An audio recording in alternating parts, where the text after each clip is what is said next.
Jean-Philippe Sibelin, vous êtes ornithologue et vous participez à l'inventaire de la biodiversité des milieux littoraux, si je ne me trompe Alors, pas.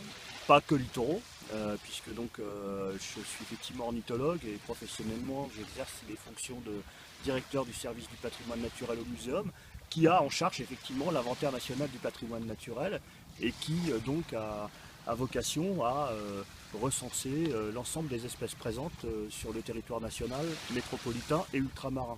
Alors pour ce qui concerne l'île de Tatiou, qui est un site extrêmement privilégié, qu'on doit quand même à la politique du conservateur du littoral, hein. Donc il faut rappeler que l'objectif est de préserver à terme un tiers du littoral français vierge d'urbanisation, ce qui est quand même un vrai défi.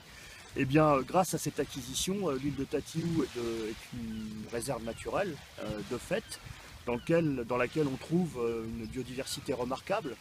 Et je dirais la partie émergée de l'iceberg, c'est évidemment les oiseaux.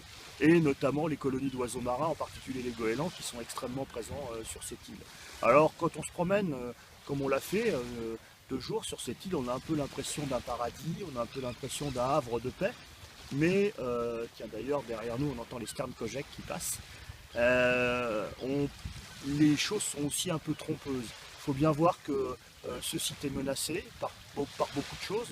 Il est menacé par une utilisation du milieu marin de plus en plus importante, la pêche, qu'elle soit professionnelle ou qu'elle soit amateur, la multiplication des parcs ostréicoles, qui sont quand même aussi une emprise importante sur des territoires où auparavant les oiseaux pouvaient s'alimenter.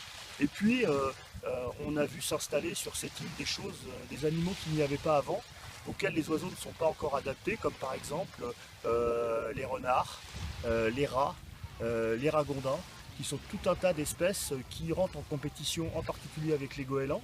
Et depuis maintenant 2 à 3 ans, les spécialistes du groupe ornithologique normand qui viennent ici compter chaque année les oiseaux se sont aperçus d'une véritable baisse des effectifs, pratiquement diminués par 2 ou par 3, très probablement lié à l'impact de ces animaux prédateurs qui sont nouveaux et donc pour lesquels les oiseaux n'ont pas encore pu développer des stratégies d'adaptation.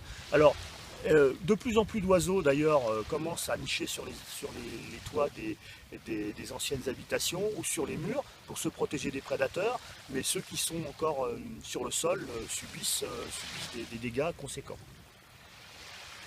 Merci.